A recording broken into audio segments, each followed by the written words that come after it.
Now, there can be little doubt that 360 Duty Free are at the very cutting edge of innovation within the travel retail industry.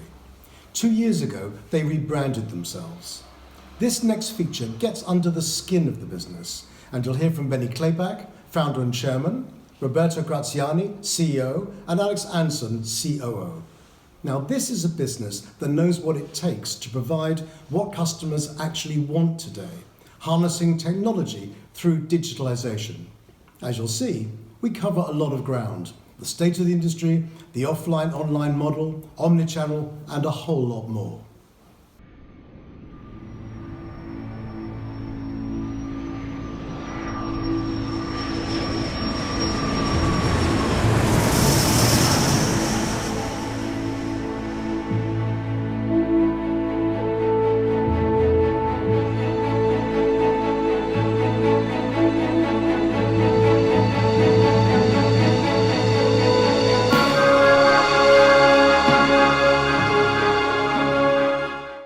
Benny, can we start by you walking us through briefly the history of DFAS and taking us through the rebranding exercise to 360 that took place a couple of years ago? Just what drove this? Hi, Peter. Ever since we started the company in 1987, our vision was always to be at the cutting edge of innovation, and we put a lot of time and effort into that. Particularly in flight. We've been successful for many years, but the industry evolved, and more importantly, customers' behaviors have changed. Do we continue on the same trajectory, or do we move up a gear and align ourselves with the future trends we are anticipating? We decided it was clearly time for a change. After months of collaborating with highly respected industry leaders, we shifted towards the new direction, becoming 360 Duty Free and more. What then were the most significant changes that took place as a result of this decision? Peter, the decision to rebrand wasn't just about a name change or a new logo. 360 represents 360-degree transformation on how we approach our business. It embodies the breadth of our operation and the limitless opportunities of the future. And beyond the new name, we placed a lot of thought into the vision and mission. We climb higher to see wider isn't just a mere slogan.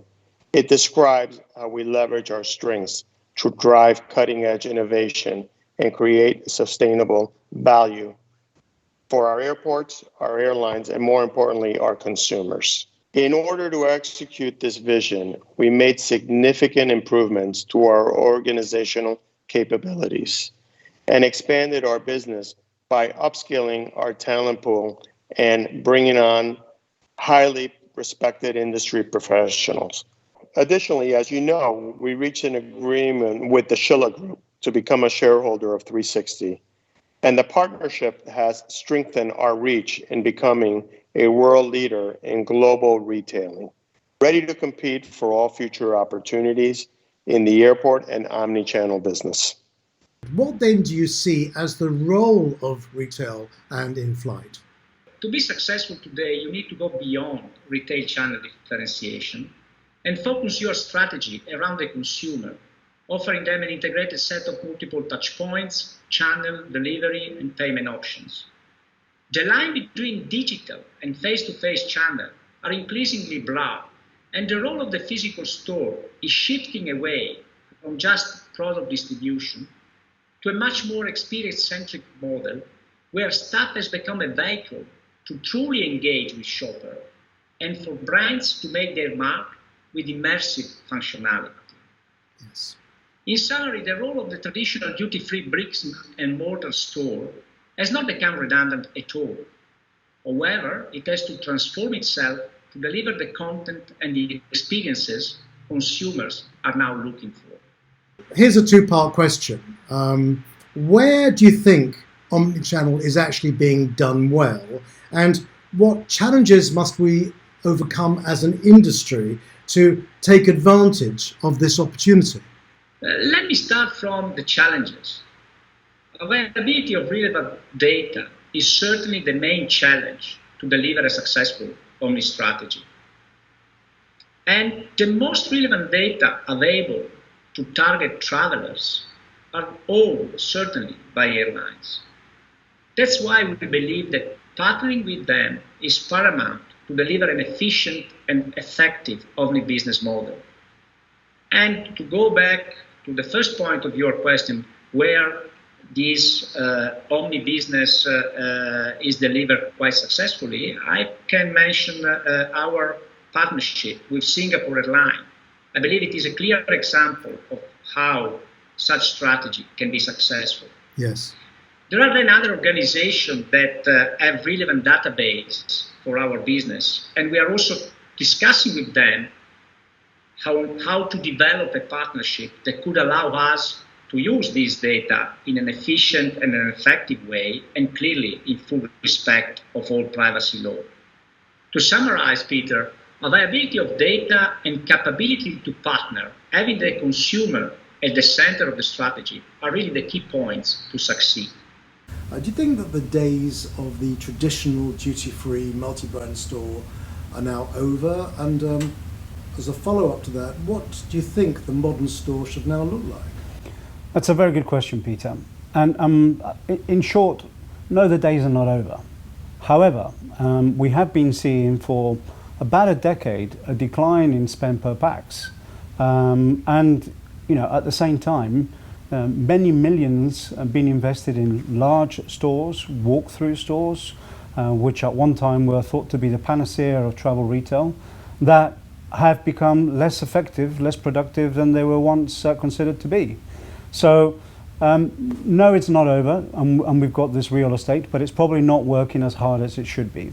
And if we cast our minds back again to domestic retail and consider that travel retail tends to be following, in some respects, domestic retail, we saw this land grab in domestic retail 20 years ago, but we also saw for the last 10 years surplus space domestic retailers the world over. They didn't know what to do with. You only have to see the demise of malls in the US. You only have to see supermarket chains putting everything from play groups to spas in the supermarkets. And I think some of that is going to play out in some of our airports. Now, we focus on the fact that retail should be about experience, and we understand that, because you can't do a skincare consultation online very easily, for example, right? But clearly you can't fill a 3,000, 4,000 square meter walk-through store with experience, not at least with just the categories that we've got. So no, it's not over, but equally, whilst experience is part of the answer, I don't have the rest of the answer. I wish I did.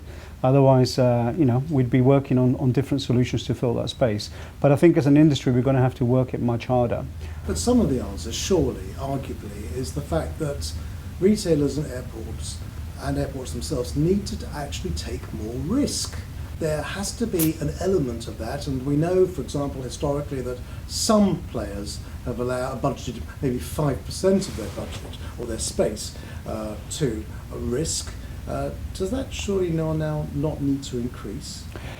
Sure, and I think, as you know, the P&L that travel retail has is finely tuned, finely balanced between how do we get sufficient consistency and sufficient, comfort to be able to give the landlords, the airports, the requirement that they have from the space that we utilize, whilst continuing to push our boundaries. And travel retail has, to a large extent, been driving innovation, bringing new brands. It stopped from being a following market to being a leading market, certainly for a lot of perfume cosmetics houses who have seen this channel as a recruitment ground, especially for Asian customers and so on. So there's risk that's being taken, but it is a finely tuned balance, so to speak, between playing with what you know is going to pay the bills and pay the rent, and taking that risk and bringing innovation. And I think we may need to think innovation in a different way. We might need to think of innovation beyond the existing categories that we know so much about, and try to take that to another level. I don't know what that means. As I said, if we look at what's happened in domestic, that model's changed quite a lot. Where will travel retail follow? We will see in the next 10 years. Well, I think it's going to be sooner than that. You look at businesses like Showfields in New York, you look at what Nike have done very recently, and that really is an expression of difference in real terms. That is and will make money. Do you not think that consumers are ready for that now? I think they're ready. I mean, we're seeing, but are we in the industry ready to monetize those opportunities in a way that balances the risk and reward?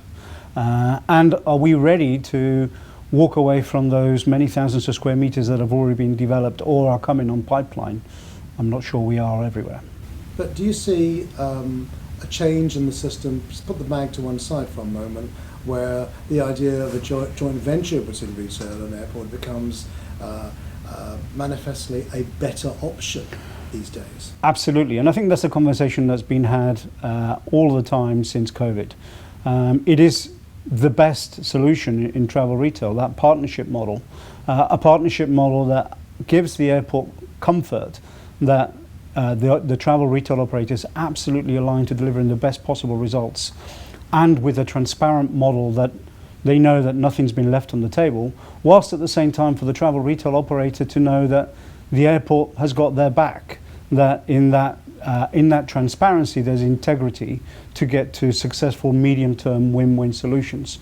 And if as part of that model there is more opportunity to take more risk, that is the right environment in which to do it. And there's been many examples in the industry where that's happened. Where an airport with the travel retail operator have wanted to create experiences or bring local brands or create showrooms that have really created either a sense of place or brought a local experience, whatever it might be. Those examples have lived, but that would otherwise not live if it was a pure concession model. I can see the retailers having the airports back, but who's got who supports the airports themselves? Because they could be fairly spineless in this, precisely because their shareholders, whether they're governmental or private, aren't prepared to take the risk because they've been so spoiled for so very long. I hear your challenge, Peter, and I think first and foremost I'd like to recognise that the large majority of airports around the world have been exemplary in the relationship management that they have undertaken during COVID crisis. Certainly our experience with the majority of our airports has been fantastic, as I'm sure many travel retail operators would echo. MAG reliefs and different contract conversations without which, quite frankly, travel retail would have collapsed. So I think we need to give them credit, and personally I'd like to thank our airport partners for how most of them have supported us. Because to your point, they've also got their financial challenges behind them, whether it's in bonds or whether it's whatever the private or public ownership structure looks like. And in some countries like the US, they've benefited from significant government support. In other countries, that's not been the case. I believe the UK hasn't had anywhere near the levels of government support that the US government has given to the airport infrastructure. So let's give them some credit. And yes, without them, we wouldn't be here in many respects. How does that move forward? Well, fortunately, airports have got very long-term infrastructure plans, and they can better weather 1 or 2 years in a 30 to 50-year horizon than a travel retail operator who may only have a 5-year contract. And I hope that these partnerships stand us in good stead so that we can pay it back to the airports, and that these partnerships will pay it forward in the outer years of these agreements. I just want to go back to the airline business and about the role of in-flight retail and carts. Are they now dead? I think it's fair to say that it's been death by 1,000 cuts. More airlines coming out of the in-flight program, more in-flight programs having a reduced presence. They're not dead. There is, and I believe there will always be a role for in-flight, a last-minute offer. Last minute being, I've forgotten my favourite liquor brand, or I'm a smoker, my cigarettes because I'm going on holiday. So a case of need. A case of need, last minute, or last minute gifting. I really must buy something for the person picking me up at the airport. I forgot to do it. But ultimately, the future for in-flight is omni-channel retail. And the future is here now, we are living this future and we're accelerating, bringing forward this future to today. And we're doing that, for example, best in class example would be what's happening with Singapore Airlines and our partnership there with Omnivo as an enabler to deliver a best in class omni-channel solution. This is happening to such an extent that, quite frankly, even if we now had in-flight sales, this would now be the predominant channel in this relationship, in this business. So, in summary, Peter, in conclusion, yes, it's dying, but it will not die. But we already have the phoenix that rises out the ashes, and it's a phoenix that we believe can leapfrog the airport experience. Once more, coming back to working with the airlines who own the passenger, working with that passenger data to be able to tailor solutions to that passenger before they fly, when they return, and give them solutions, be it collect on seat or home delivery, to a large extent will leapfrog these thousands and thousands of square meters that are sitting in airports that are becoming less productive, aligned to what the passenger is looking for. Well, that's very elegantly argued, but the question I have to ask is that, why aren't they coming to your party in their droves right now? The answer is back to three key points. Airlines have been focused on survival. Right now, whilst they would want those ancillary revenues, most importantly what they want is to be back in the air with their fleets back to somewhere where they were in 2019 and to some extent having to pay back some of those bailouts or some of those loans or whatever those solutions that they've had to take up to survive. That's the first point. Secondly, in getting back up in the air, they've got to provide the most basic components and they've got to provide them to a decent customer or passenger experience. And that could be as simple as just giving a passenger a bottle of water, which many domestic airlines in the US don't do. Crews are not comfortable with the level of human contact. So get back in the air, provide some basic customer experience that we really need to do. And thirdly, once those basic needs are fulfilled, we are looking for partnership solutions that will allow us to give airlines what I've just described in a way that isn't burdensome for them, but gives them the benefit. And once more, that can only come because of the solution, the IT platform is right, because we can give benefits, and we can do so without burdening them with any more responsibility. I mean, you're doing the investment principally, and they're the happy recipient, but actually it seems to be a bit of a no-brainer because what you're delivering to them is real, genuine, incremental income that they could never previously tap into, precisely because the platforms you offer. Completely agree with you, Peter. Yes, you would. And we've been out on the road trying to, work with our key airline partners, and I'm pleased to say many of them believe and support exactly what you've just highlighted. We recently announced an extended partnership with Virgin Atlantic, an airline that prides itself in passenger experience.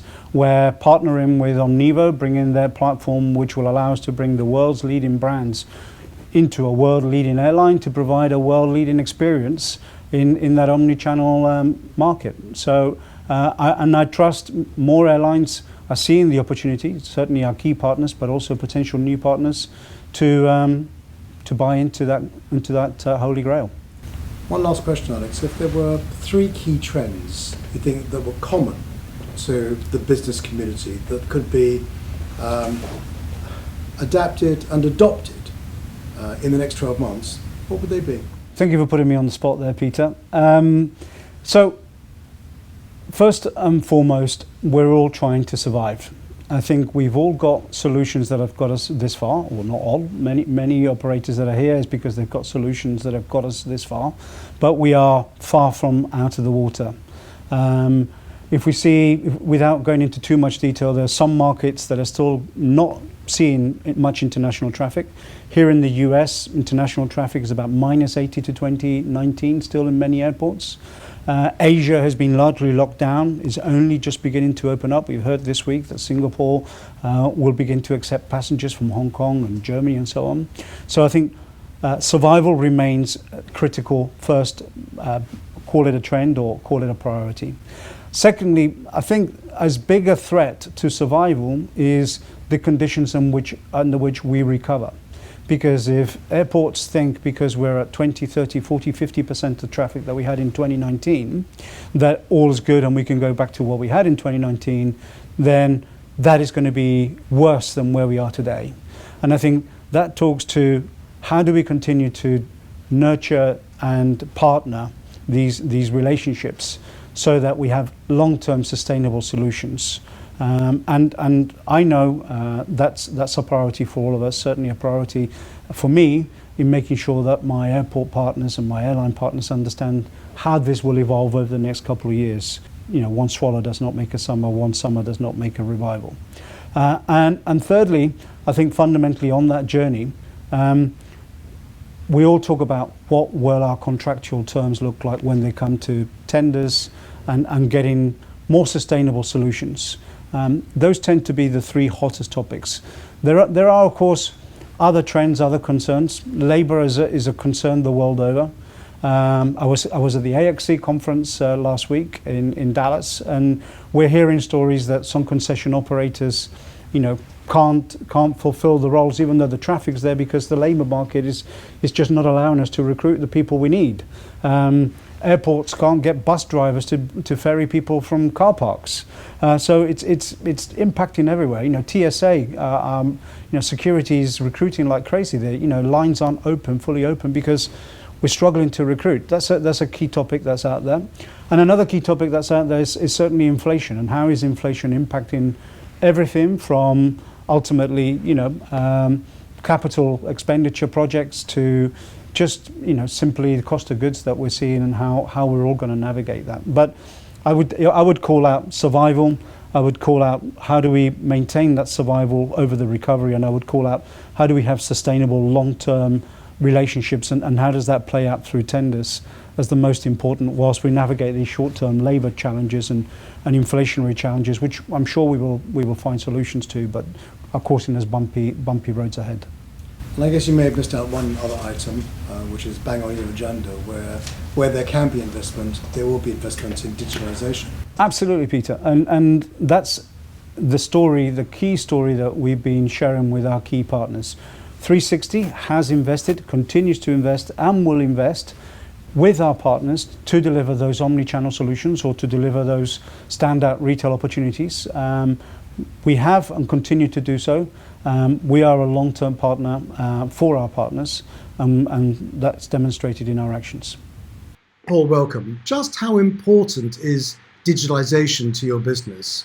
We know that you've recently extended your contract with 3Sixty and Omnevo for 5 years, but how much of an impact do you anticipate omnichannel will have on your business, and how does it sharpen Virgin Atlantic's competitive edge? Hi, Peter. Great to have the opportunity to be with you today to talk about these topics. So I would say that one of the top priorities for the business right now is the transformation of our end-to-end digital journeys and experience. And the omni-channel platform that we're looking to build with 3Sixty and Omnevo is a huge part of that. It has massive potential for the future of our retail proposition, in that it allows us to drive a much better and more personalised shopping experience for our customers, a much wider product range, and a greater proportion of pre-order sales versus sales on board. So when you talk about a wider range, you're effectively talking about a much more extended catalogue and wider categories. Yeah, absolutely. I mean, if we have a much better omni-channel platform, and we're driving more sales through pre-order and through home delivery, you can offer a much wider range of products. Because if you're just selling on board, you're really limited by the space that you have in the retail carts, and having a good kind of omni-channel platform takes that constraint away.